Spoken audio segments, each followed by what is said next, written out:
Bonjour à toutes et tous pour cette troisième webconférence de Novembre Perle, mois de sensibilisation au cancer du poumon.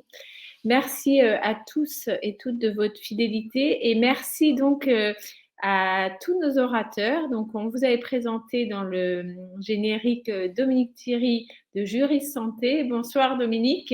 Et on vous avait laissé en surprise les deux patients MRCP, donc de mon réseau cancer du poumon, donc Stéphanie et Emmanuel, qui sont parmi nous pour témoigner des questions qui se posent en fonction du parcours où on est dans la maladie, pendant la maladie, après la maladie. Donc, ils vont d'abord témoigner et ensuite Dominique Thierry nous fera un point justement et nous conseillera sur les choses à faire, à éviter et les différentes situations possibles. Bonsoir à toutes et tous. Laure, je te laisse la parole. Alors bonsoir, bienvenue pour cette webconférence qui personnellement me tient vraiment à cœur. Avec notre association Patients en réseau, mon réseau cancer du sein au début, on se connaît depuis longtemps avec Dominique Thierry et c'est vrai qu'il y a beaucoup de choses qui sont faites pour accompagner les très nombreuses femmes qui reprennent le cours de leur vie et leur vie professionnelle. Et quand on a démarré mon réseau cancer du poumon, on s'est rendu compte en échangeant avec les patients que dans le cancer du poumon, ce sujet du travail était très particulier, encore assez peu travaillé et finalement, vous étiez assez nombreux en tant que personnes, patients, patientes, à vous poser pas mal de questions ou être dans des situations plus ou moins faciles, plus ou moins complexes à traverser et souvent moins informés aussi des solutions de soutien, des solutions ressources, on va dire, pour se poser les bonnes questions, maintenir, reprendre, son travail quand c'est possible. Parce que c'est aussi une chose qu'on peut souligner, avec les progrès thérapeutiques qui sont faits dans les cancers du poumon, heureusement, cette question, elle devient de plus en plus, fréquente. Donc je suis très contente, qu'on aborde ce sujet, essentiel ce soir et on va donc, commencer par, vous proposer 2 témoignages. Hem, D'abord celui d'Emmanuel, qui est un des patients, j'allais dire piliers de notre réseau, hein, qui fait partie des personnes qui l'ont vu naître et se développer. Et puis le témoignage après de Stéphanie. Et puis voilà, donc après, on pourra interagir bien sûr avec Dominique qui va nous donner des infos aussi. Et vous pourrez donc poser vos questions dans l'onglet dédié tout au long de cette rencontre et on prendra les questions dans un deuxième temps. Donc bonsoir à tous et donc je donne la parole à Emmanuel pour que tu nous racontes un petit peu toi ton parcours. Bonsoir à tous, merci de me laisser m'exprimer. Donc moi, je vais être assez concis sur mon parcours. Donc j'ai été diagnostiqué cancer du poumon métastatique en 2019, stade 4, comme beaucoup de cancers du poumon, et donc j'ai été mis en arrêt maladie. Il y a eu la partie des traitements qui ont fait que j'étais quand même très fatigué. Suite à cela, au bout d'1 an et demi, j'ai voulu reprendre mon travail, donc c'est plutôt une bonne nouvelle.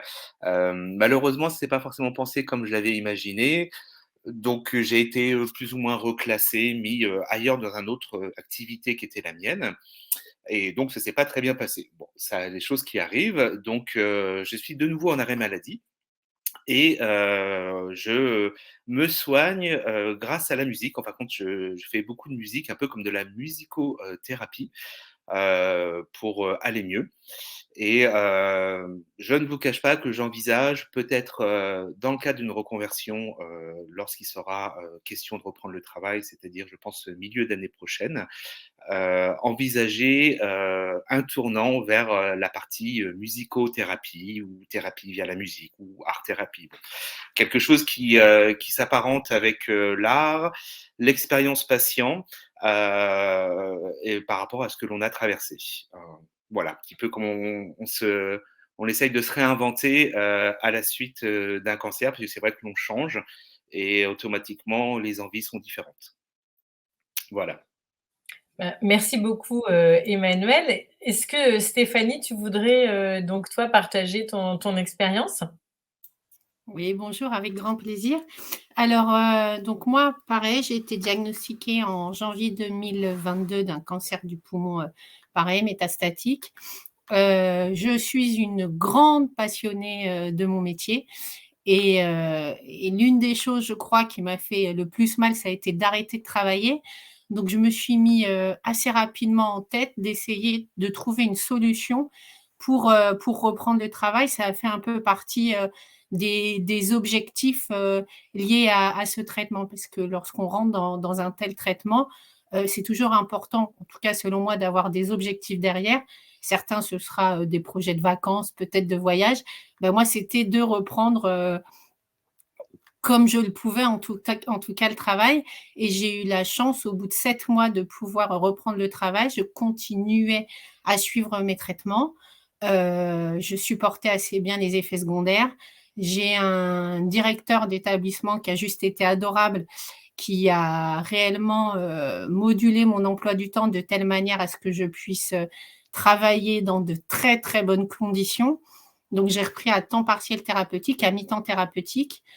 J'ai au départ un peu juxtaposé, si vous voulez, les arrêts de travail. C'est pour ça que j'ai pu reprendre très facilement à mi-temps thérapeutique. Malheureusement, aujourd'hui, je suis obligée d'arrêter parce qu'il faut que je change de traitement. Donc, c'est vrai qu'il faut quand même aussi garder en tête que aujourd'hui, on entre un peu dans le cadre d'une maladie chronique, mais une maladie chronique, bah, c'est des hauts et des bas. Donc, c'est pouvoir reprendre, mais c'est aussi pouvoir accepter le fait de s'arrêter aussi. Et dans ce cas-là, mon directeur a dû faire avec cette décision. Et pareil, j'ai énormément de chance. Il a fait avec et il me soutient énormément. Voilà. Merci beaucoup Stéphanie et je dois dire que c'est très fort de vous écouter ce soir et vous pourrez revenir apporter aussi d'autres éclairages tout au long de la soirée. Parce qu'on voit bien que les situations peuvent être différentes. Il y a des équipes comme ça très soutenantes avec qui on interagit, on peut rester en lien et ça facilite certainement cette relation au travail. Et puis d'autres personnes comme Emmanuel où il y a des moments où on se sent plutôt, j'allais dire presque avec des peaux de banane au lieu d'être soutenu et ça peut être aussi très difficile. Donc, c'est dans ces cas-là notamment que c'est important d'échanger et puis de se tourner vers des ressources d'orientation. Donc, je vais laisser Oriane vous présenter Dominique. Eh ben, Dominique, on l'a déjà présenté. Bonsoir Dominique. Donc, Dominique, vous allez nous donner des conseils par rapport à ces différentes situations, les arrêts de travail dus au traitement, les mi-temps thérapeutiques, et puis aussi peut-être nous ouvrir des perspectives sur tout ce qui est réorientation possible, puisque Emmanuel nous disait que peut-être la musicothérapie lui ayant apporté beaucoup de bienfaits, il réfléchissait peut-être à une réorientation. Donc, vous travaillez chez Juris Santé. Oui, donc Juris Santé, c'est une association qui est spécialisée dans l'accompagnement juridique personnalisé des patients et des aidants. Et dans certaines pathologies, on a également un accompagnement, un coaching qui peut être proposé, qui peut être du coaching par rapport au maintien ou à la reprise de l'emploi, mais qui peut être aussi du coaching par rapport à une prise de décision, par rapport à la gestion du stress. Mais là, c'est quand les financements nous permettent de le proposer. Voilà, donc par rapport, alors je crois que c'est vous qui avez mon PowerPoint. Oui. Donc, par rapport à ce que Stéphanie et Emmanuel vous ont dit, c'est amusant parce qu'on avait quand même préparé à l'avance. Donc, ni l'un ni l'autre ne vous ont précisé qu'ils étaient fonctionnaires en fait. Donc, ce que je vais faire aujourd'hui, parce qu'ils sont tous les deux fonctionnaires, et effectivement, les règles pour les fonctionnaires, même si parfois elles sont très proches des règles dans le secteur public, dans le secteur privé, pardon, eh bien, elles peuvent aussi être un petit peu différentes. Donc, je vous propose de passer à la première. Et déjà, je suis super heureuse, effectivement, je l'ai mis dans le titre. Cancer et poumon, le travail, c'est une nouvelle réalité. C'est un super pas en avant parce que effectivement, moi, j'ai connu ça. J'ai commencé à travailler pour Juris Santé en 2008. En 2008, la grande nouveauté, c'était que dans le cancer du sein, on commençait à travailler après un cancer ou avec un cancer. 2012, j'ai vu peut-être les premières prescriptions qui permettait aux personnes effectivement de rester dans l'emploi alors elles étaient en traitement pour un cancer du sein et qu'elles supportaient bien leur traitement. Donc, on voit bien que ce sont les progrès thérapeutiques qui permettent réellement d'aller vers ce maintien ou ce retour au travail. Maintien, retour au travail qui est devenu une priorité autant au niveau de l'Institut national du cancer et de la stratégie décennale que dans le plan santé au travail, plan national de santé au travail. Hein, puisque aujourd'hui, on veut par tous les moyens, effectivement, si on peut permettre à la personne de réintégrer son emploi, de travailler pendant les traitements, eh bien, les tutelles aujourd'hui nous disent il faut y aller, il faut faire tout ce qui est possible pour que la personne puisse rester dans le travail. Pourquoi ? Déjà, pour une première raison, hein, c'est que quand vous êtes en arrêt de travail, et même quand vous êtes dans la fonction publique, à un moment donné, votre santé financière se dégrade. Donc, effectivement, le fait de maintenir une activité professionnelle va aussi permettre de maintenir une santé financière, de maintenir une qualité de vie.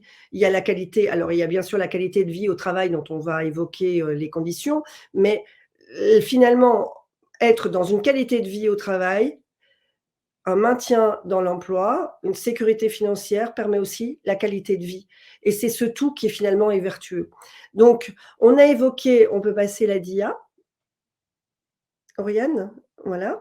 Donc, effectivement, donc je vous ai mis d'abord les arrêts de travail, hein, dans la fonction publique, puisque que ce soit Emmanuel ou Stéphanie, ils sont tous deux issus de la fonction publique et que les règles concernant les arrêts de travail dans la fonction publique sont un peu différentes quand même des règles dans le secteur privé.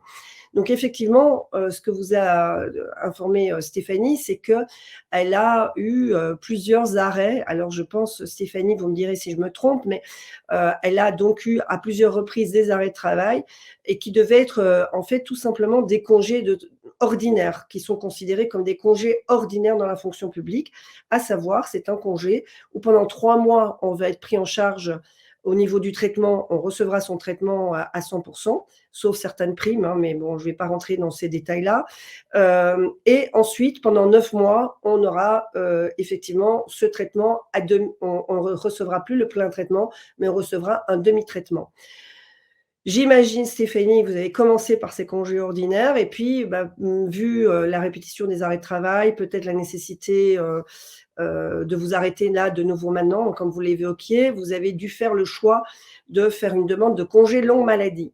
Le congé longue maladie, lui, c'est un congé qui permet d'avoir 2 ans d'arrêt qui vont être pris pendant lequel on recevra son traitement son traitement plein, et ensuite 1 an pendant lequel on recevra un demi-traitement. Et très certainement, aujourd'hui, Stéphanie va devoir prendre une décision, puisque si on se rend compte que le congé longue maladie peut ne pas suffire en termes de temporalité, de temps attribué pour revenir dans le monde du travail à temps plein, on peut éventuellement aller vers le congé de longue durée, congé qui permet, lui, d'avoir 3 ans de traitement, de maintien de traitement à taux plein, et ensuite 2 ans de demi-traitement. Or, ce qu'il faut savoir, c'est que lorsqu'on passe du congé longue maladie au congé longue durée, on ne peut le faire que dans l'année du congé longue maladie. Et alors, la spécificité dans la fonction publique, c'est que quand vous initiez par rapport à une pathologie, vous commencez avec un congé ordinaire, on se rend compte que malheureusement, le congé ordinaire, ça ne va pas être suffisamment protecteur pour vous, donc on va vous aiguiller vers le congé longue maladie. Bien, le congé longue maladie, il ne commence pas à l'issue du congé ordinaire. Rétroactivement, il prend date au premier jour du congé ordinaire. Ensuite, donc c'est cette date-là qui va être prise en compte pour identifier l'année pendant laquelle on va pouvoir demander le congé de longue durée si nécessaire. Donc effectivement, là, il doit rester un petit peu de temps à Stéphanie, mais voilà, peut-être 2-3 mois pour prendre une décision. Si oui ou non, elle demande ce fameux congé de longue durée. Alors vous allez me dire, pourquoi elle ne le demanderait pas? Puisque là, de ce que vous nous dites, 3 ans de traitement plein, 2 ans à demi-traitement, donc 5 ans pour prendre soin de moi, avoir la possibilité de m'arrêter, etc. C'est quand même précieux. Eh bien, tout simplement parce que quand quand on est en congé ordinaire ou en congé de longue maladie, on conserve son poste dans la fonction publique. Par contre, lorsqu'on demande un congé de longue durée, on perd son poste en fait. On reste toujours agent titulaire, hein, ça ne change pas, mais le poste que vous occupiez est libéré et votre direction peut très bien chercher quelqu'un d'autre à mettre sur ce poste de travail. Donc, vous avez très souvent, d'ailleurs, là où on le voit le plus, c'est les professeurs des écoles qui, souvent, ils se disent, s'il me manque 3, 4, 5 mois, je reste en congé longue maladie parce que ça va me permettre de rester avec ma classe que je connais. Alors que si je quitte, je connais la politique dans mon établissement, je sais que dès que j'aurai quitté, ils vont donner la place à quelqu'un d'autre et moi, je vais me retrouver au mieux dans un autre établissement en proximité, au pire placardisé ou avec une proposition de poste plutôt loin, ce qui ne va pas être simple.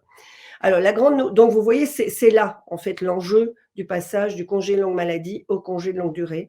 En plus, ce qu'il faut savoir aussi, c'est que le congé de longue durée, on ne peut en avoir qu'un seul par pathologie tout au long de sa carrière. Alors, le congé de longue maladie, dès que vous avez retravaillé à temps plein pendant 1 an, vous pouvez redemander un congé de longue maladie. Donc, vous voyez, c'est des petites nuances comme ça où effectivement, ça demande un peu une approche un petit peu fine pour voir qu'est-ce qui vous conviendra le mieux finalement à vous dans votre situation personnelle, avec votre pathologie, avec les traitements qu'on vous annonce.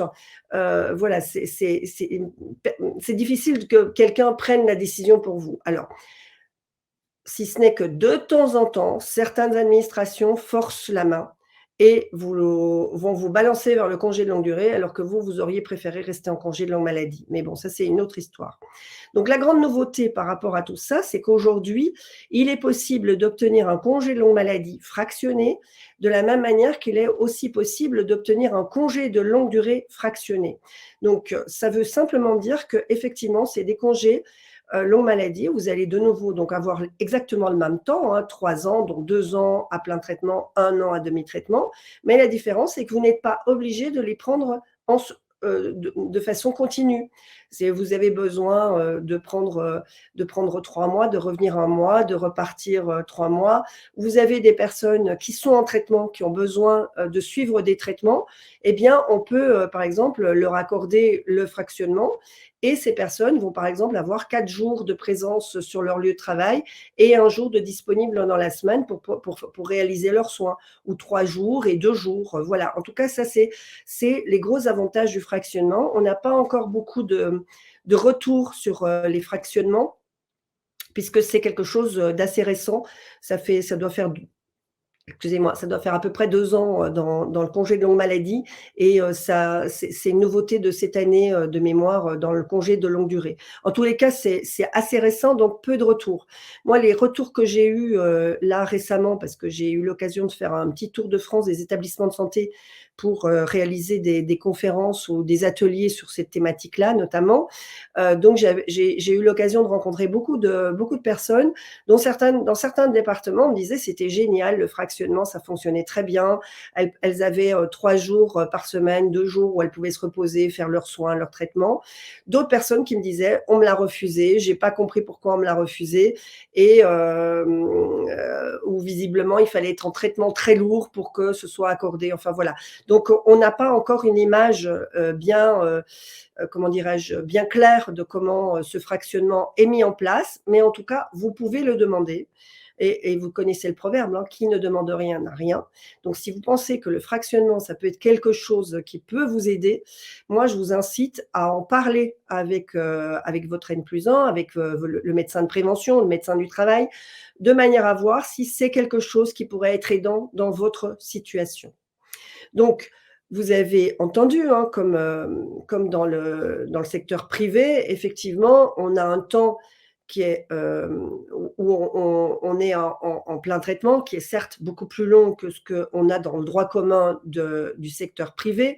Néanmoins, il y a un moment où il y a une réduction de la rémunération, puisqu'on va passer de plein traitement à un demi-traitement.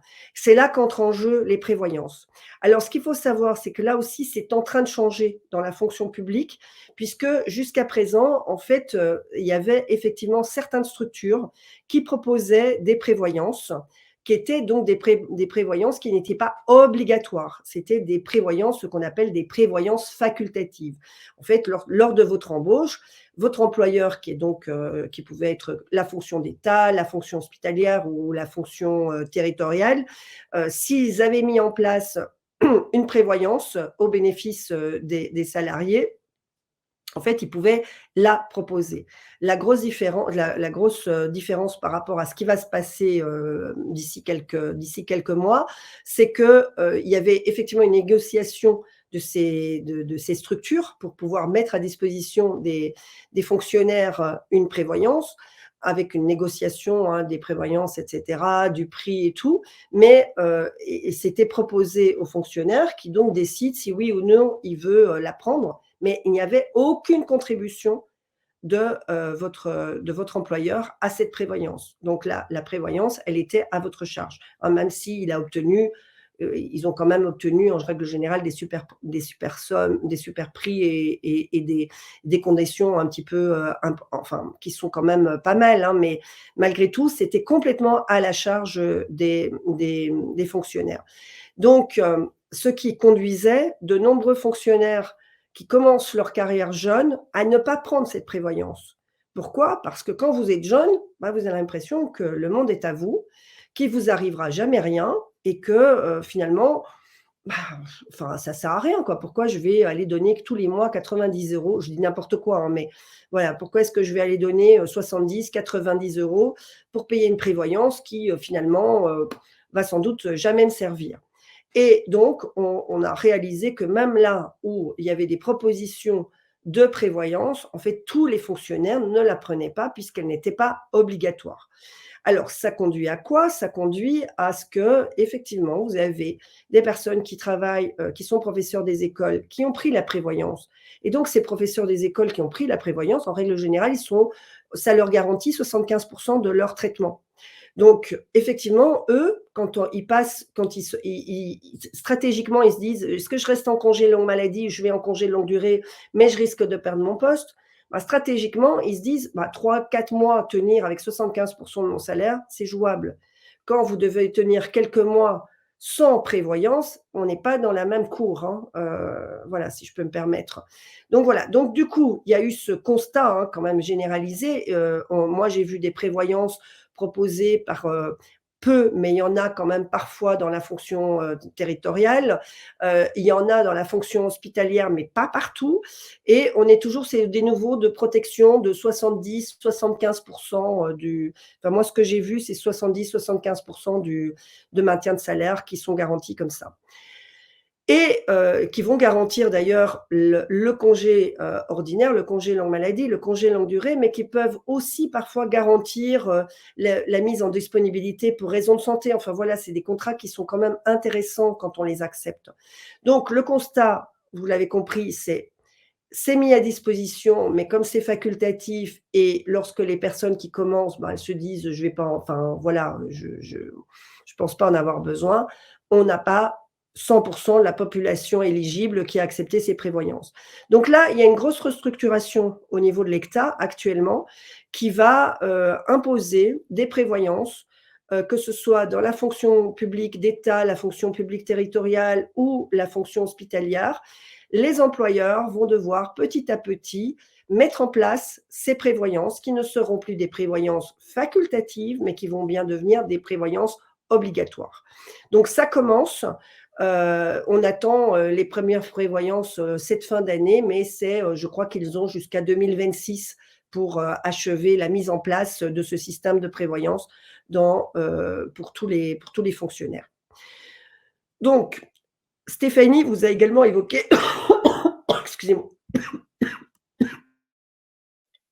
Alors, on va laisser Dominique tousser tranquillement, la pauvre qui, voilà. C'est vraiment malade.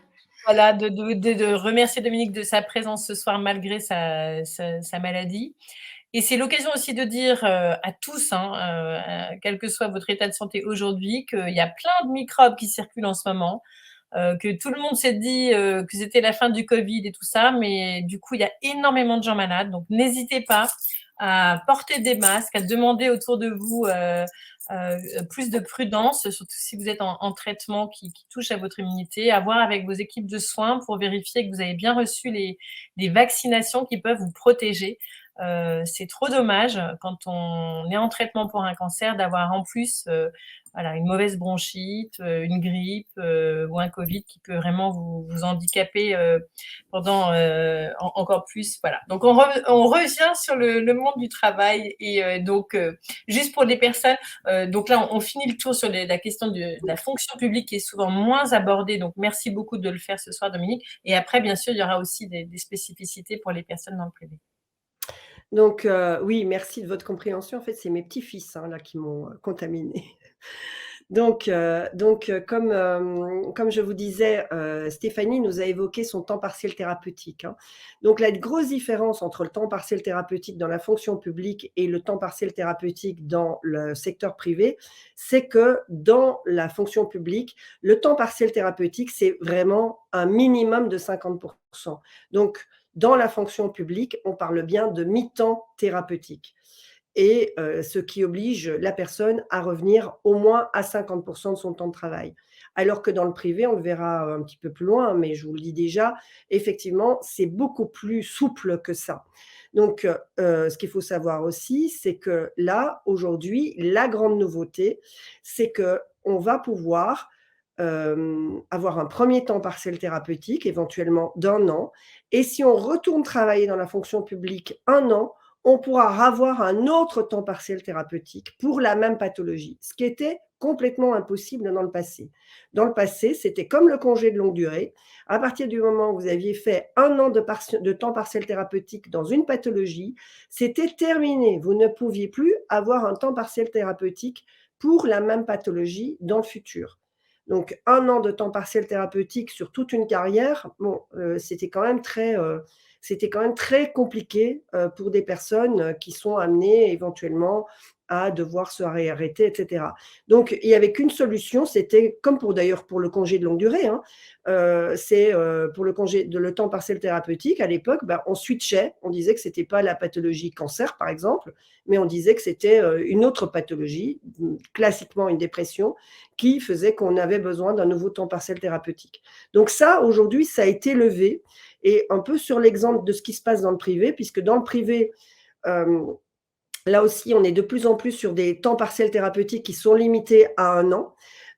Mais lorsqu'on a retravaillé, on a la possibilité de redemander un temps partiel thérapeutique. Eh bien ici, ça c'est la grande nouveauté dans la fonction publique, c'est que dorénavant, si on reprend le travail pendant 1 an à temps plein, on pourra redemander un temps partiel thérapeutique, on pourra redemander un congé longue maladie, ce qui n'était pas le cas précédemment pour la même pathologie, j'entends.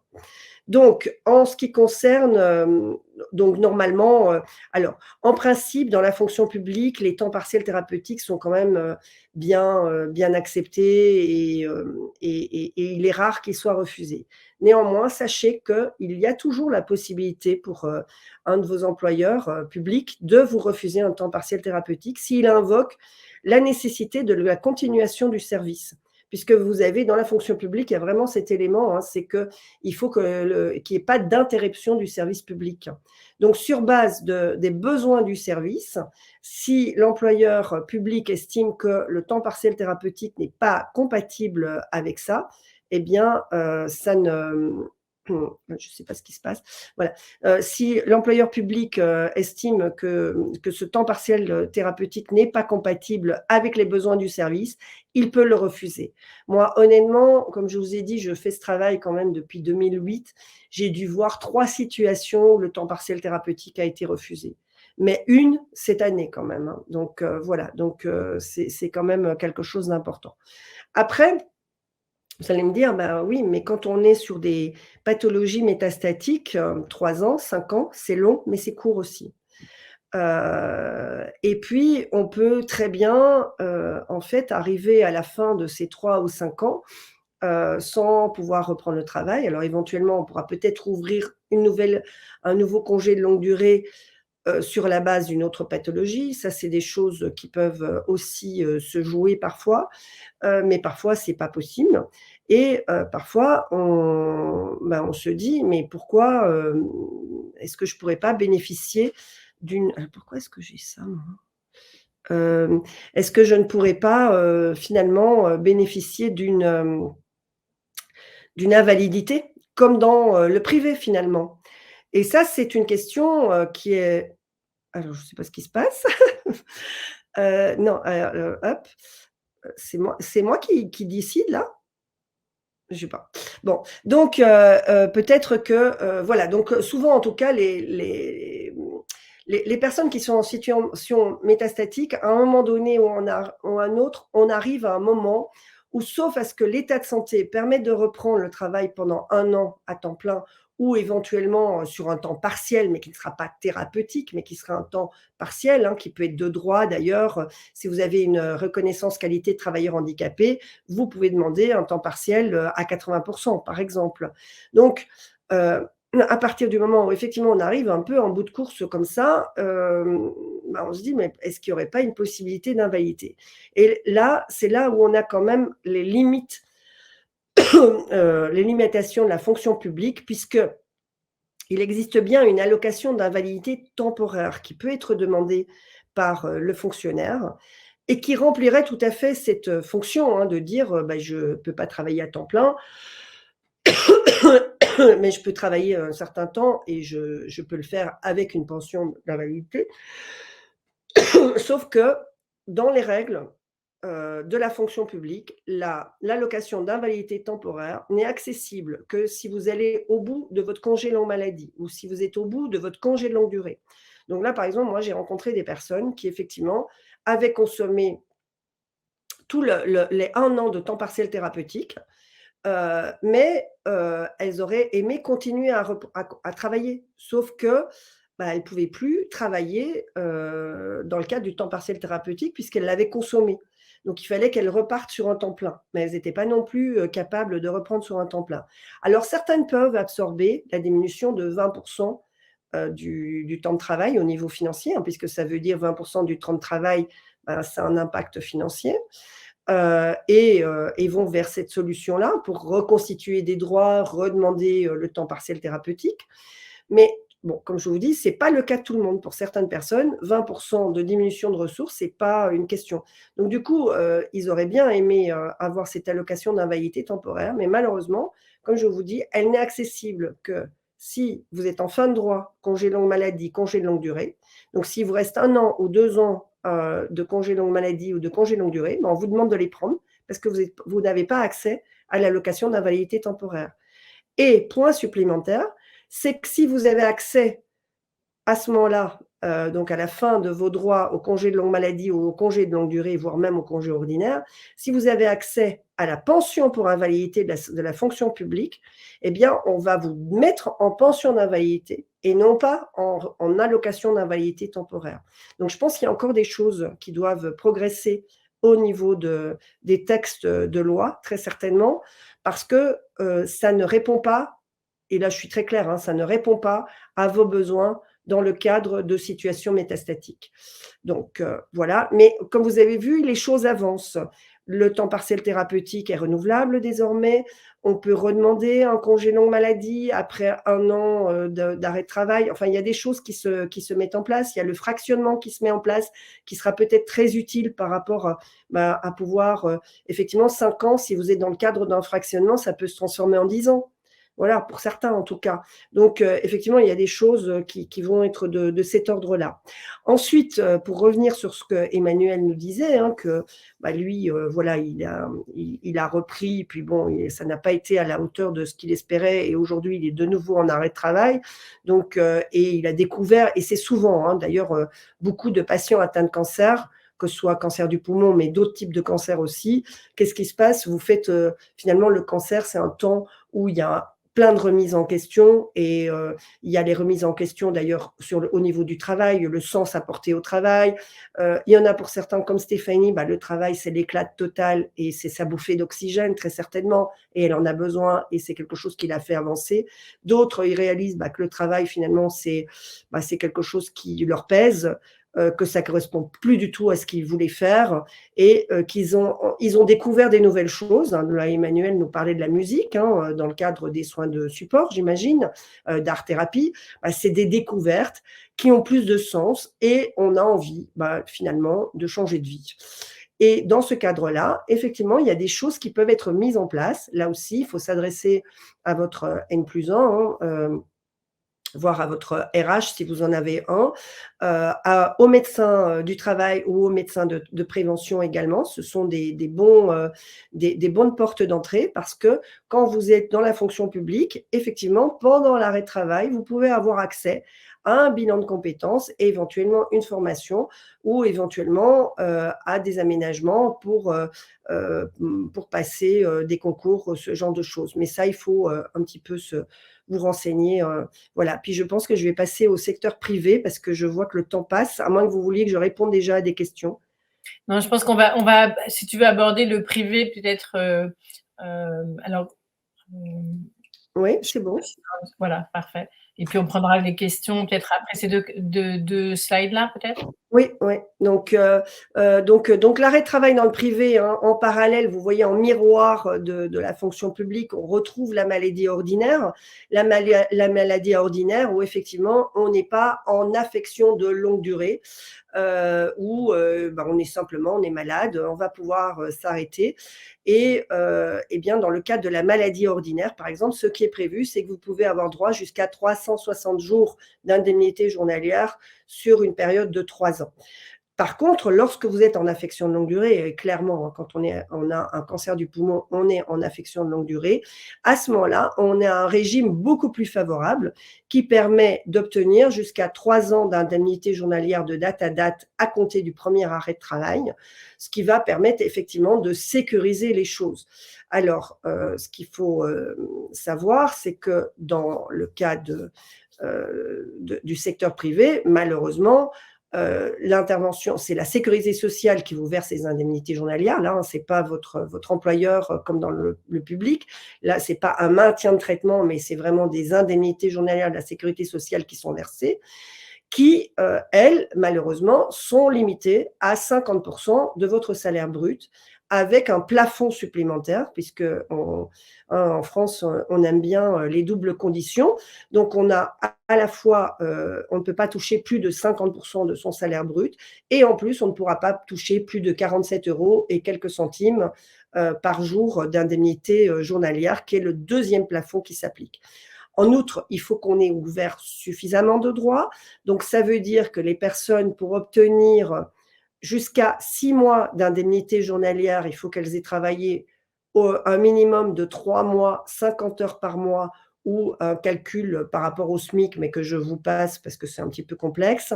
Donc, en tout cas, il faut avoir travaillé 50 heures par mois les 3 mois qui précèdent l'arrêt de travail. Donc, on est à 150 heures sur les 3 mois qui précèdent l'arrêt de travail. Ça va permettre d'ouvrir un premier temps d'indemnisation de 6 mois. Au bout de 6 mois, la sécurité sociale effectue un contrôle, vérifie si effectivement vous avez ouvert des droits à 3 ans d'indemnité journalière de date à date. Et dans ce cadre-là, il vérifie si dans l'année qui a précédé votre arrêt de travail, vous avez travaillé un minimum de 600 heures, donc 50 heures par mois, sur les 12 mois qui précédaient l'arrêt de travail. Si les conditions administratives sont remplies, à ce moment-là, eh bien, vous ouvrez effectivement des droits à ces indemnités journalières pour, donc, je crois que ça fait 1044 jours d'indemnité journalière possible en continu. Donc, aujourd'hui, il y a un petit correctif qui se fait, c'est que si vous n'avez pas employé l'intégralité des 1044 indemnités journalières, il peut être possible d'obtenir une prolongation de ces 3 ans. Mais c'est au cas par cas et c'est à voir. Donc, en tout cas, ça, c'est le premier seuil. Après, le deuxième seuil, c'est, bon, vous allez me dire, 50% de mon salaire, ça va remplir peut-être 50% de mon frigo, 50% de mon loyer, 50% de mes charges, enfin voilà, 50% de ce que vous perceviez juste avant d'être en arrêt de travail, ça peut être compliqué. Donc, à compter de là, effectivement, qu'est-ce qu'on regarde? On regarde du côté de votre employeur. Alors, est-ce que votre employeur, déjà, est-ce que vous y êtes depuis 1 an? Si vous y êtes depuis 1 an, là, vous ouvrez le droit à un maintien de salaire. En droit commun, le maintien de salaire, c'est à partir d'1 an d'ancienneté, on va avoir 1 mois à 90% et 1 mois à 66% de maintien de salaire. Je ne vous cache pas que pour obtenir jusqu'à 6 mois d'indemnité de maintien de salaire, eh bien, il faut quand même avoir pas mal d'ancienneté, puisque pour obtenir 2 mois à 90% et 2 mois à 66%, il faut que vous ayez déjà 5 ans d'ancienneté. Donc, vous voyez, c'est quand même un petit peu complexe. Donc, OK, on peut regarder donc du côté des employeurs. On va voir ce qu'impose donc soit le droit commun, soit les conventions collectives ou les accords de branche en maintien de salaire. Mais dans tous les cas de figure, on est loin de la couverture que propose l'État pour les fonctionnaires, puisque moi, je n'ai jamais vu de convention collective qui assure jusqu'à 3 ans de maintien de salaire à quelqu'un. Donc, c'est là qu'entrent en jeu les prévoyances.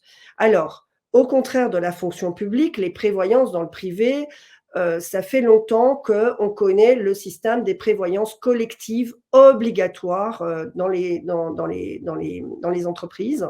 Donc, alors, il n'y a pas de secret.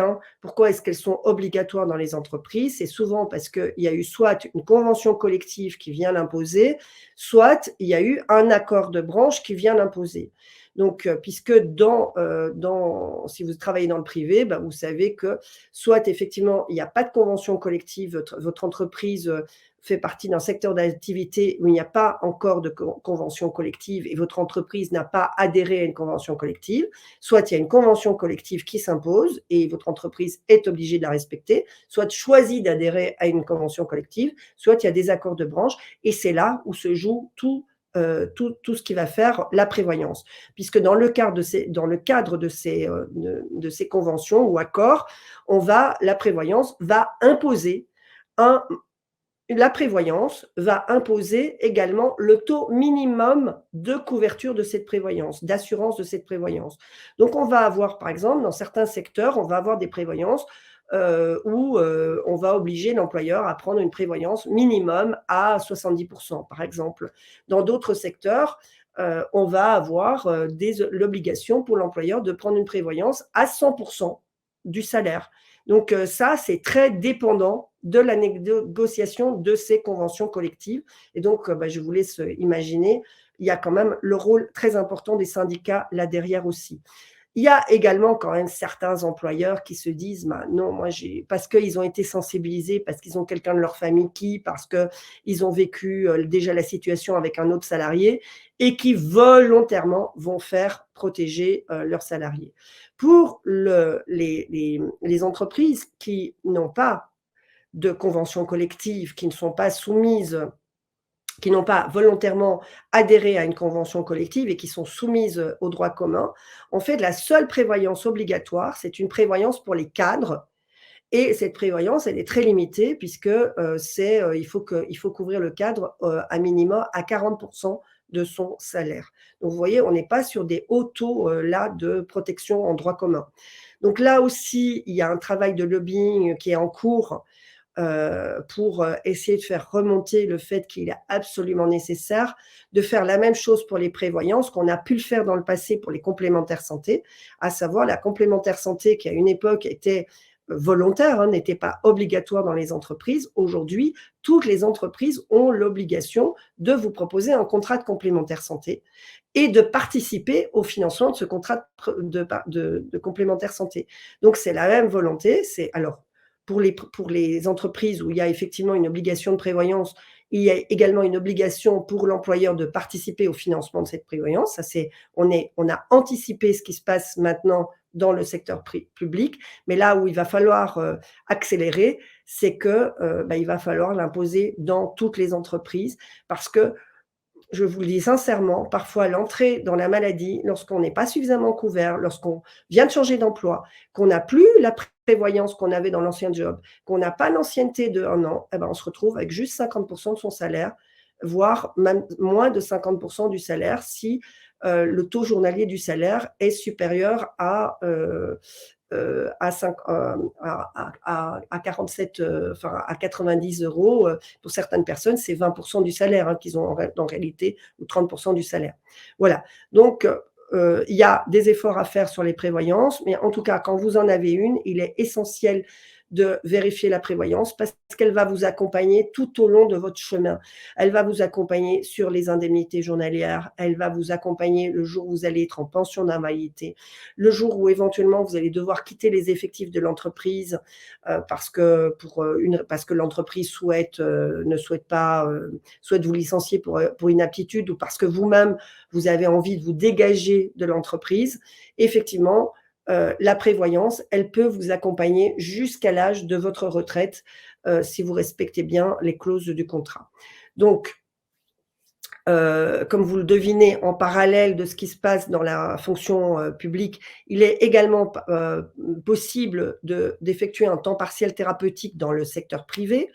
Il est très facile, il est beaucoup plus facile d'ailleurs à mettre en place dans le privé que dans le public parce que là aussi dans le public, ils ont fait des efforts, il va être beaucoup plus simple à mettre en place aujourd'hui qu'il n'était l'année dernière, puisque ça va se faire sur simple prescription du médecin, alors qu'avant il fallait passer devant le comité médical, enfin bref, c'était un peu compliqué. Donc ici, dans le privé, c'est assez simple d'actionner le temps partiel thérapeutique, avec cette possibilité effectivement de reprendre en temps partiel thérapeutique. Si c'est 20% de votre temps de travail, c'est 20%, si c'est 30, c'est 30, si c'est 60, c'est 60. Mais ça n'est pas nécessairement un mi-temps thérapeutique. Donc, une grande flexibilité qui permet d'adapter. Et vous le devinez bien, les premiers demandeurs de ces temps partiels thérapeutiques, ce sont aussi les personnes qui n'ont ni maintien de salaire, ni prévoyance, parce que le temps partiel thérapeutique va leur permettre de sortir d'une éventuelle précarité ou en tout cas de retrouver un certain confort de vie. Donc, malheureusement, ce temps partiel thérapeutique, il est limité dans le temps. Les CPAM le limitent volontairement à 1 an, sachant que ce n'est pas inscrit dans la loi, c'est une pratique qui se fait et qui est de plus en plus contrainte, je dirais. Et pourquoi et comment justifient les médecins conseils de la sécurité sociale pour arrêter les temps partiels thérapeutiques? C'est que pour la sécurité sociale, le temps partiel thérapeutique, c'est une période de transition qui doit vous amener à la reprise en temps plein. Si vous n'êtes pas en capacité de reprendre à temps plein, à ce moment-là, vous n'êtes pas éligible au temps partiel thérapeutique. Donc, pour le mettre en place, je vous conseille vivement de demander une visite de pré-reprise. Ça vous permettra de vérifier avec le médecin du travail si oui ou non votre entreprise est plutôt favorable à la mise en place de ces temps partiels thérapeutiques qui peuvent aussi comporter des aménagements de poste, des aménagements de mission. Il y a plein de choses qui peuvent être anticipées parce qu'il vaut mieux ne pas vous faire prescrire un temps partiel thérapeutique si vous avez une entreprise qui ne voudra pas le mettre en place, puisque là aussi, comme dans la fonction publique, le temps partiel thérapeutique, dans les faits, peut être refusé.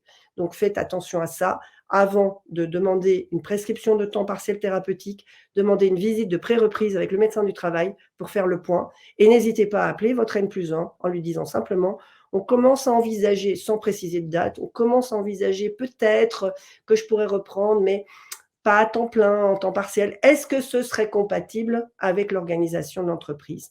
de manière à favoriser vraiment tout ça. Et puis, bien sûr,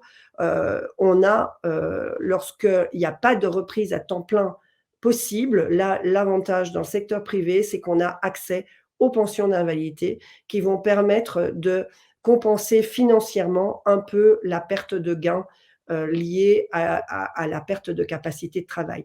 Et je vous propose, parce que je vois l'heure tourner, de passer aux questions. Super. Merci beaucoup. Alors, on met en petit, voilà. Comme ça, on le remettra tout à l'heure. Laure, est-ce que tu voulais poser une question? J'en prendrai une. Alors, on a pas mal de questions. Juste pour ouvrir un champ, mais je pense que peut-être que tu vas nous conseiller, Dominique, de faire une autre soirée peut-être dédiée, parce que c'est encore une autre situation. Mais quid des intermittents du spectacle, par exemple? Quid des indépendants qui parfois ne peuvent, entre guillemets, même pas s'arrêter? Est-ce que tu peux juste nous dire un mot et surtout nous dire probablement, est-ce que, voilà, il faut qu'on se donne un rendez-vous dédié? Est-ce que c'est très différent comme situation? Oui, alors effectivement, les réglementations qui s'appliquent aux travailleurs non salariés ne sont pas les mêmes que dans la fonction publique et pas non plus tout à fait les mêmes que dans le secteur privé. Par exemple, quand on est sur les temps d'arrêt qui sont différents, il y a des choses différentes. Pour les intermittents du spectacle, c'est aussi très, très spécifique. Donc, oui, il vaudrait mieux, parce que là, je ne peux pas me lancer, on a 10 minutes. Donc c'est important et bien sûr, on le dit souvent et nous sur les réseaux, on le dit souvent d'aller vers des associations comme la tienne, Juriste Santé, pour aller chercher des réponses spécifiques à sa situation particulière, parce que là, évidemment, on ne peut pas rentrer dans chaque cas particulier. C'est juste pour dire qu'il y a vraiment ces grands champs. Je suis fonctionnaire, je suis salarié du privé, je suis indépendant ou intermittent, et en gros, c'est pas les mêmes règles, et c'est important de se poser un certain nombre de questions. Ce que je voudrais juste souligner aussi, c'est que c'est souvent très difficile de se poser ces questions quand on est en plein dans j'ai un cancer du poumon, j'ai des sacrément gros traitements à faire, tout le monde est chamboulé autour de moi. C'est donc hyper dur en fait de s'occuper de ces questions administratives et souvent les gens se sentent un peu seuls, perdus, puis on peut être noyé. Enfin, je veux dire, moi, j'ai du mal en fait avec tout ce que tu nous racontes là. À chaque fois, je me dis oh là là là là, j'ai rien compris. Du coup, j'essaie d'être claire, hein, mais bon. Non, mais c'est pour dire que c'est pas facile, tu vois, dans le contexte du vécu des traitements. Il y a aussi tous ces rendez-vous où en fait on va, tu sais, la visite de contrôle là, c'est très angoissant. Comment gérer le stress? Est-ce que vous avez justement un accompagnement qui tient compte de ce stress ou des personnes qui peuvent aider sur ces questions-là? Se préparer par exemple à un entretien avec le médecin? Alors, déjà, nous, ce qu'on propose, c'est qu'effectivement, lorsque quelqu'un sait qu'il a une visite de contrôle avec la sécurité sociale, nous, on peut être un interlocuteur pour préparer cette visite de contrôle, en fait. Ce qui va permettre d'éviter d'un petit peu voir qu'est-ce qui se passe, de décrypter, enfin, d'un petit peu, comment dire, expliciter les pièges courants. Parce que quand la personne nous explique, etc., nous, on a déjà repéré 3-4 trucs qu'il ne faut surtout pas dire au médecin contrôle de la sécurité sociale. Voilà. Ou lorsque la personne va nous appeler, parce que, par exemple, si on a une prévoyance, on peut avoir un contrôle médical au niveau de la prévoyance aussi. Donc, effectivement, on va quand même donner quelques points, quelques outils, enfin, comment dirais-je, quelques points de repère à la personne pour qu'elle évite d'aller dans les pièges, entre guillemets, dans les pièges des questions du médecin conseil ou du médecin ou de l'expert médical de l'assurance, quoi. Et c'est vrai parce que parfois, les personnes, elles mélangent un peu, mais en même temps, ça se comprend. Hein. Ce qu'on vit, c'est un cancer, ça vous brasse, voilà. Ça fait peut-être rejaillir certains points qui étaient déjà douloureux avant deviennent encore plus douloureux avec le cancer. Hein. Par exemple, quelqu'un, ça se passait pas complètement bien avant son arrêt de travail. Et là, la reprise, enfin, l'anticipation de la reprise, les quelques échanges que la personne a pu avoir avec certains collègues, etc., font que ça durcit un peu les choses. Donc, la tentation, ça peut être de dire au médecin conseil de la sécurité sociale, ah mais oui, mais bon, ça se passe pas très bien dans mon entreprise. Ça, c'est pas le problème du médecin conseil de la sécurité sociale. Ça, c'est un problème de relationnel dans le travail. Mais ça n'est pas un justificatif d'un arrêt de travail. L'arrêt de travail, il est en lien avec l'état de santé. Donc voilà, c'est des petites choses comme ça, mais qu'on repère au décours de l'entretien qu'on a avec la personne et qui nous permet d'un peu de lui pointer, oui, ça c'est un argument pour le médecin, ça c'est pas un argument pour le médecin. Voilà, tout simplement. Et ça peut permettre effectivement d'aller et de ne pas se sentir complètement complètement démunies, ne fût-ce que parce que la personne, elle leur a déjà expliqué, etc. Ou parce qu'on aura expliqué. Il y a beaucoup de médecins conseils de la sécurité sociale, ils n'ont pas lu votre dossier en fait. Et les gens, parfois, ils nous téléphonent, ils disent mais ils ne savaient rien de mon dossier, ils ne savaient pas, ils n'avaient aucune idée que j'étais en chimio. Ben non, parce qu'ils n'ont pas le temps.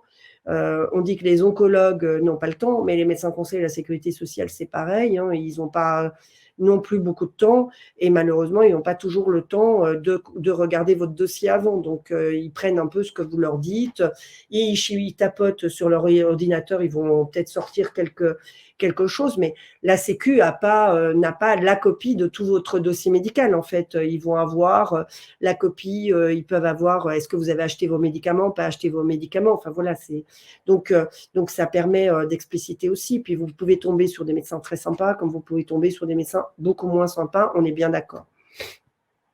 Merci Dominique. Alors on a une question de Véronique.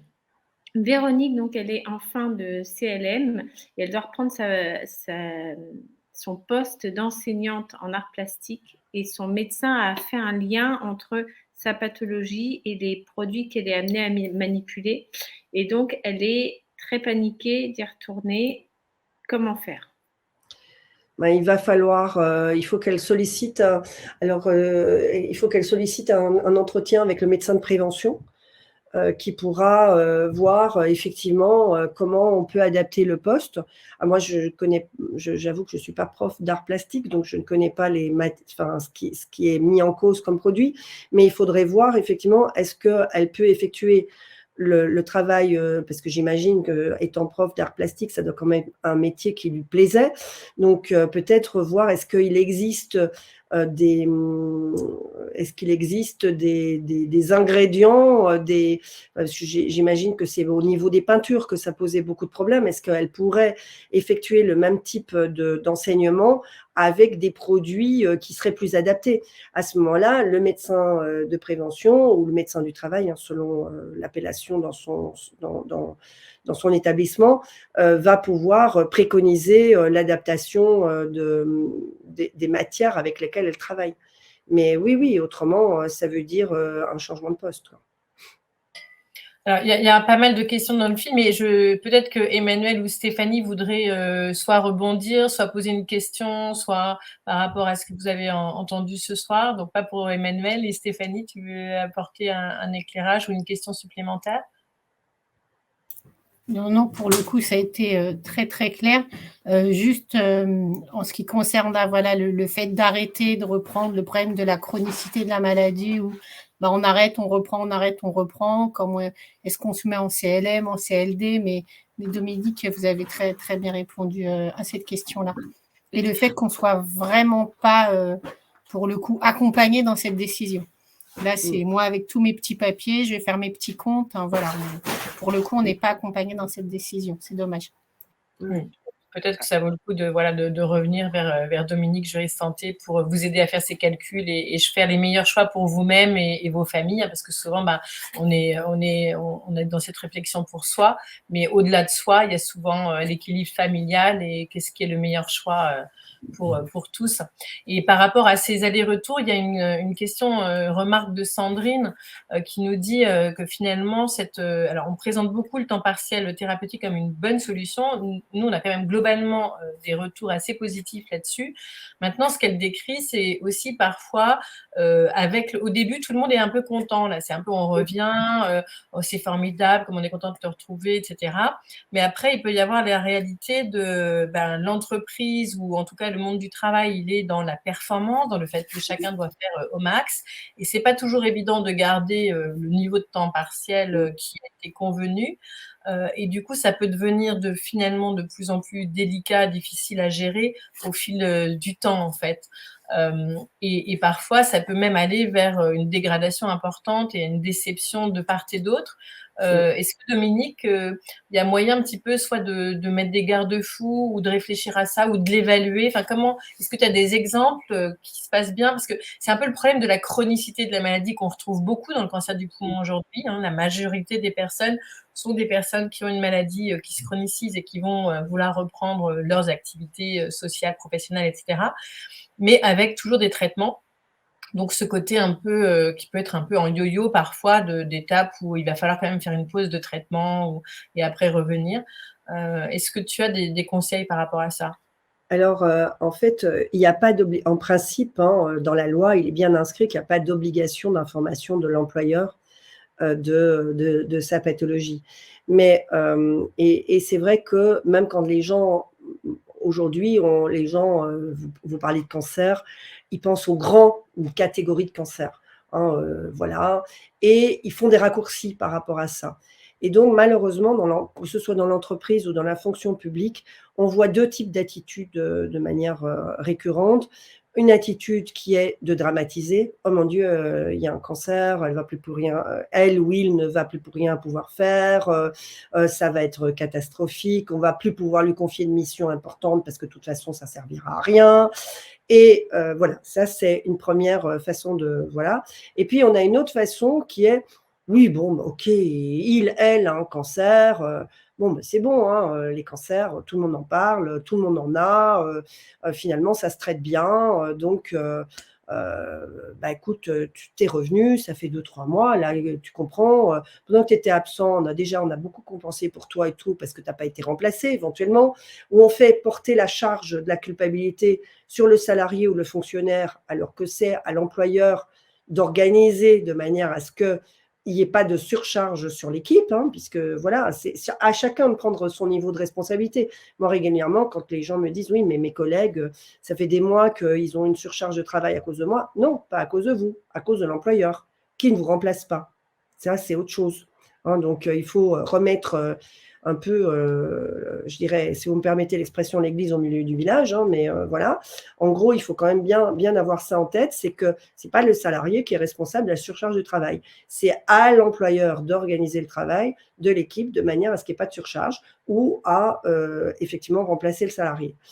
Et donc, au retour, effectivement, très souvent, on a cette période un peu, c'est un peu la lune de miel. Il y a le retour: «Ah, on est content de te revoir, tu nous as manqué» et cetera. Mais vous avez aussi les situations où vous avez été remplacé et vous êtes très sympathique et compétent, mais la personne qui vous a remplacé est aussi extrêmement sympathique et encore plus compétent. Bah, là, ça devient, «Ah oui, mais bon, ah merde, mais celui-là, finalement, il en faisait plus, il nous soulageait. Ah bah oui, mais le retour et puis lui, il va falloir lui expliquer». Et puis il y a le fait de la patience aussi, c'est que, bah, il souvent, il y a de la maladresse, il y a le côté malhabile des gens, hein, les gens ne sont pas toujours fins et n'ont pas toujours les mots pour. Parfois, ce n'est pas de la mauvaise volonté, mais ils ne savent juste pas comment s'adresser à vous parce que soit ils sont dans la première case: «Mon Dieu, il ou elle a eu un cancer, mon Dieu, c'est gravissime, il va mourir». En gros, c'est ça, hein, dans leur schéma de pensée. Ou alors: «Bon, oui, bon, OK, il a un cancer, mais oh, il a l'air un peu bronzé là et puis il n'a pas l'air si mal que ça, il a des bonnes joues, ça a l'air plutôt, de bien aller, c'est quoi?» Enfin, voilà, faut pas exagérer non plus, voilà, avec toutes les thérapies maintenant et tout ce qu'on nous dit sur les progrès, finalement un cancer, c'est plus si grave que ça. Donc, en fonction de la carte du monde des personnes que vous avez en face, vous pouvez avoir des choses diamétralement opposées. Alors, vous avez le droit effectivement de ne rien dire et de préserver votre intimité, hein, ça je ne vais pas vous dire le contraire, mais c'est vrai que parfois ça peut être facilitateur d'expliquer. Alors ça doit déjà, c'est en parler avec le médecin du travail, en parler avec, votre responsable, RH, éventuellement votre N+1 et voir si finalement ça ne gagnerait pas d'être expliqué aussi aux équipes que vous voilà, votre état de santé, que c'est pas un cancer, localisé, et cetera, que c'est une autre forme de cancer qui va nécessiter des soins dans la durée, qui va faire que vous allez être régulièrement absent et cetera, pour essayer, effectivement, bah, d'avoir, enfin, qu'il y ait un accompagnement à la fois de vous et de l'équipe au travers de ce cheminement. Mais voilà, donc on commence à le voir arriver dans certaines entreprises, malheureusement pas encore, dans toutes, mais ça commence et on voit bien que quand il y a un accompagnement, quand le médecin du travail prend le temps de venir expliquer aux équipes, sans nécessairement, on n'a pas besoin d'aller dire que vous avez un cancer du poumon, de la prostate, que sais-je moi. Simplement de dire que c'est une forme de cancer qui nécessite des traitements dans la durée, qui va faire que vous allez être amené à vous absenter, etc., ça peut déjà faciliter les choses. C'est sûr que quand il n'y a rien qui est donné comme explication, en règle générale, ça se passe mal. Au bout d'un moment, ça se passe mal. Merci Dominique. On va prendre juste une question, Laure et moi. Alors moi, ma dernière question, c'est une question d'Isabelle qui demande si les prévoyances et la pension d'invalidité sont compatibles. Bien sûr. Alors oui, elles sont. D'ailleurs, les prévoyances sont faites pour être compatibles avec les pensions d'invalidité. Donc, effectivement, quand vous avez une pension d'invalidité, on va vous communiquer un plafond de ressources à ne pas dépasser. Mais la pension la prévoyance n'entre pas là-dedans. Elle est autorisée, quoi qu'il en soit. Alors moi, j'ai une dernière question, Dominique, parce que pour côtoyer beaucoup de personnes sur mon réseau cancer du poumon, ces maladies très diverses, très multiples dans leur forme et leur traitement, elles sont souvent un peu maladies invisibles. C'est-à-dire que ça ne se voit pas sur vos visages. Quand on est autour de la table, on ne sait pas très bien qui est concerné en tant que patient, qui est concerné autrement. Et donc, ça fait partie des vrais sujets aussi, ce côté invisible socialement, dans la famille, mais aussi professionnellement. Et mon clin d'œil, il est le suivant. Ça fait plusieurs années que tu travailles avec Juris Santé et qu'on relaie avec le collectif 1310 les accompagnements particuliers que vous avez mis en place pour les personnes touchées par des cancers du sein métastatiques, avec une réflexion qui est multiple, qui est de l'ordre du travail, mais qui est de l'ordre aussi de refaire des choix pour soi-même et être bien dans sa vie avec ce type de maladie, de traitement. Est-ce que ce serait envisageable, est-ce que ce serait possible, soit d'ouvrir à d'autres types de cancers, soit de travailler sur des accompagnements pour les personnes touchées par des cancers du poumon, parce que je pense que ça serait très utile. Qu'en penses-tu ? Nous, il n'y a aucun souci, il faut juste le budget. C'est toujours, tu sais, Laure, c'est toujours des questions de budget. Donc, effectivement, c'est tout à fait faisable, puisque nous, on a maintenant l'expérience, effectivement, de ce double accompagnement, que ce soit au niveau juridique très fin, ou en plus, on va vraiment, pour les personnes qui sont accompagnées, on va vraiment leur dire, parce que comme tu l'as dit toi-même, tu as eu l'impression d'une masse d'informations qui était tombée sur la tête. Moi, je peux te dire que quand on a les personnes au téléphone, alors elles nous posent plein de questions et on leur dit, mais vous n'allez pas retenir, c'est pas la peine. Oui, mais. Bon, alors, dans les pathologies où on a des financements, effectivement, on arrive à rassurer ces personnes parce qu'on leur dit, bon, si vous avez besoin, je vous explique un peu, pour que vous soyez tranquille, on leur fait un peu, effectivement, une vision globale, mais on revient toujours à qu'est-ce qu'elles ont à faire aujourd'hui, quelle est la décision à prendre aujourd'hui, quel est le premier pas à faire aujourd'hui. Et on leur dit, quand vous aurez réalisé ce pas-là, vous revenez vers nous. Et à l'entretien suivant, on explique la suite. Et ainsi, on va accompagner des personnes sur leur premier arrêt de travail, le temps partiel thérapeutique, l'invalidité, le licenciement, mais on va les accompagner à toutes les étapes de manière à ne pas les submerger, et donc déjà, on évite déjà un stress avec ça. Ensuite, effectivement, on peut leur proposer du coaching qui va effectivement leur donner des outils pour gérer le stress, pour prendre une décision, parce que avoir les réponses juridiques, oui, c'est bien, mais ce n'est pas parce qu'on a la réponse juridique que c'est facile de dire, moi, je fais ça pour moi. Finalement, vous savez, vous avez des personnes, elles doivent choisir, qu'est-ce que je fais ? Est-ce que je demande, est-ce que je quitte ou pas les effectifs de l'entreprise, par exemple ? Est-ce que pour moi, il est mieux de rester dans l'entreprise ou est-ce que je quitte les effectifs de l'entreprise ? Mais pour certains, ce n'est pas si simple que ça de prendre la décision parce qu'elles y sont depuis longtemps, parce qu'elles ont un attachement, parce que tant qu'elles sont reliées à l'entreprise, elles ont l'impression d'être encore actives quelque part, même si elles savent qu'elles ne vont pas aller travailler. Enfin voilà, il y a plein de choses qui se passent comme ça.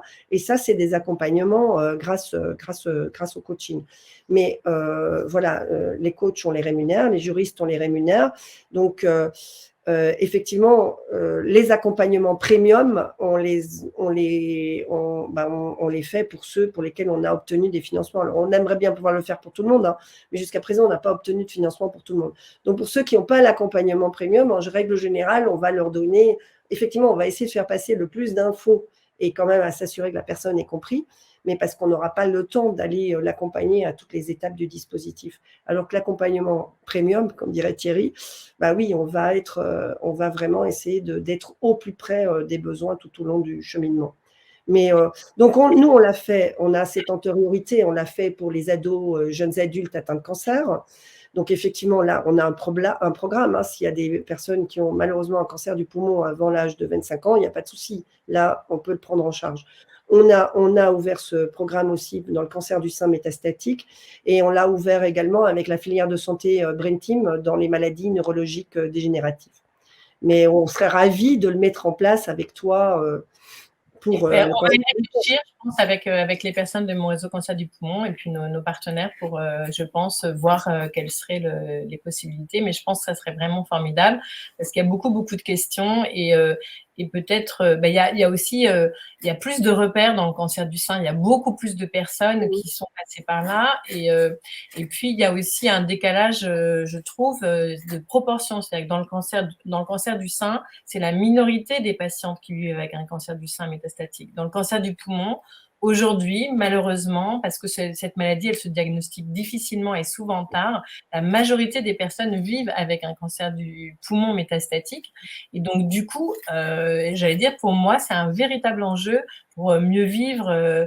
Voilà, c'est super d'avoir des traitements, mais après, c'est important de retrouver le sourire, d'avoir une activité qui nous plaît. Du coup, on souhaite à Emmanuel de pouvoir préparer cette transition et peut-être d'être un pilote avec un accompagnement spécifique, pourquoi pas, avec Juris Santé. Et puis pareil pour Stéphanie, que toi tu puisses, dans cette relation très sympathique que tu as avec ton équipe dans ton lycée, que tu puisses reprendre aussi dès que tu pourras.